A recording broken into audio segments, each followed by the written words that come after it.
How's it going, everyone? College Lefty, and in this video we have two brand new amazing World Series rewards. One of them, I believe, is the best hitter in all of Diamond Dynasty. We also have an updated schedule here, and this includes a brand new postseason event talking about building lineups based on teams in the postseason. We also have a postseason program talking about wild card players and flashbacks from 2021. Now, the season did already reset.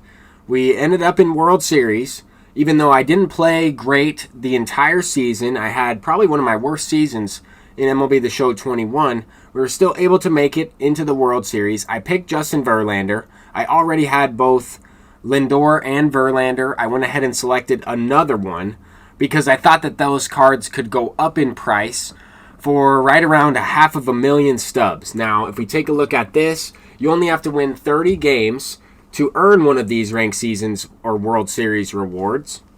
And you can select another World Series reward pack by completing 25 wins in ranked seasons. We also have an opportunity to unlock 2 additional pennant race packs. One of them is a rewind pack that will consist of all of the players that have been released throughout the pennant race pack along the year. We also have one of the brand new rewards, which we'll talk about, pretty solid all around.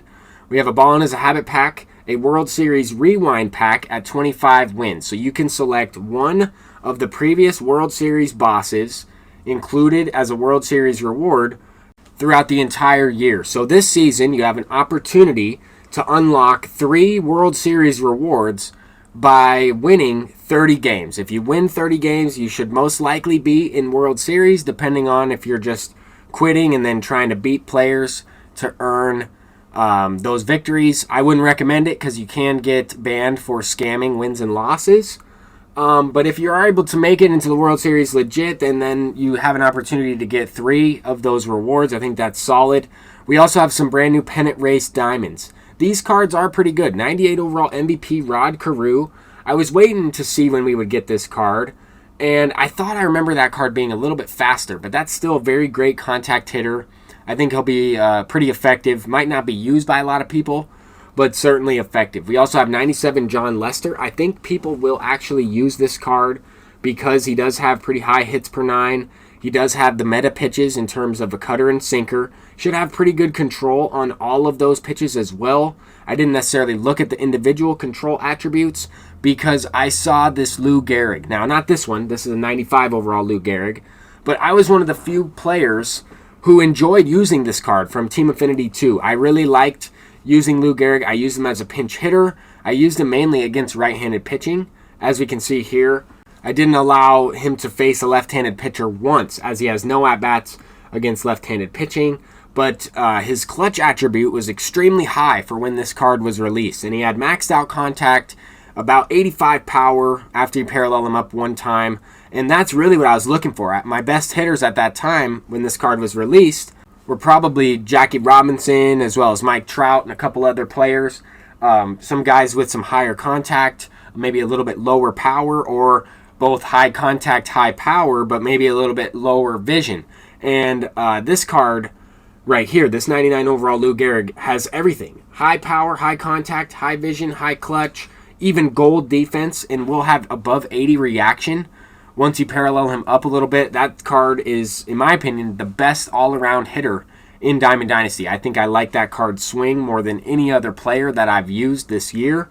But 91 overall Billy Wagner, this card was a Battle Royale reward earlier in the year. If we compare this 91 overall version to the brand new 99 overall Signature Series version, this card is dominant. I mean, this card is one of the best left-handed relievers in the game. I would still choose Aroldis Chapman over this card, even though Billy Wagner has increased walks per 9 and control.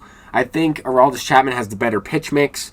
This 99 overall Billy Wagner will give you an additional pitch with the curveball. The other card did not have it, as well as outlier. So might be a little bit more effective than in years past just because of the amount of left-handed pitchers that we have available in terms of relief, as well as how valuable a left-handed pitcher can be when you're facing a lot of left-handed or switch-hitting dominant lineups. This year, left-handed bats are extremely expensive, and you want to try and neutralize a lot of those left-handed bats because a lot of the lefties this year have way better attributes against righties than they would against lefties. Also, a lot of people have a tough time hitting lefty-lefty rather than righty-righty or, of course, left-handed pitcher versus right-handed batter.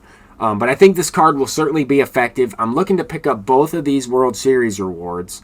And if we're just looking at the difference in control and break, this Signature Series card obviously has increased control and break on all of the pitches. The one pitch that might get hit around a lot with this card is the changeup because he only has 60 control on it. The par region for that specific pitch will be a lot larger than all of his other pitches. But at the same time, I notice when you have a pitcher like that, they tend to hang those pitches a little bit more frequently. Even with decent input, they're still going to tend to hang them up in the strike zone if you're trying to throw it below. But the orders are already up for Lou Gehrig. 101 million stub orders up for Lou Gehrig. That's really impressive. A lot of people jumped on this right away. I probably would have if I had 1 million stubs. I definitely spent 1 million stubs on Hank Aaron, which I probably didn't have to do that, right? His price has significantly dropped down, but I wanted to do that. I wanted that card right away. Obviously, I'll be looking to make it into the World Series division in order to select Lou Gehrig, but I will also try and pick up a Billy Wagner card once his price drops down a little bit. Keep in mind that it's not going to take people a ton of time to get 25 or 30 wins. So those packs for the previous World Series rewards as well as the current World Series rewards, those prices will definitely fluctuate a little bit. But this is the current squad that we're rocking with. We still have one version of Justin Verlander. I sold my other one, and I wish I would have done that before I knew that they were going to release this Rewind World Series pack. I talked about it when I unlocked the Justin Verlander card in my most recent World Series video, but I really didn't think they would implement it this upcoming season. I'm definitely not complaining about that. I will gladly take those additional World Series packs, although I haven't been able to win that many games in one season throughout the entire year, just because I haven't been able to play that many. But I am excited for the community. I think that's a great thing for the game. I did end up losing out on about 80,000 stubs after taxes by not selling the Justin Verlander right when I unlocked that card. But if I kept him and they did not release that Rewind pack, then I truly thought that the Justin Verlander card would go up over 500,000 stubs. That's not looking like that will be the case. But who knows if that Rewind pack is just a one-time deal. Who knows if they're going to keep implementing that into ranked seasons. But I'm College Lefty, and hopefully you enjoyed this video. Let me know what you think about the World Series bosses, and peace out.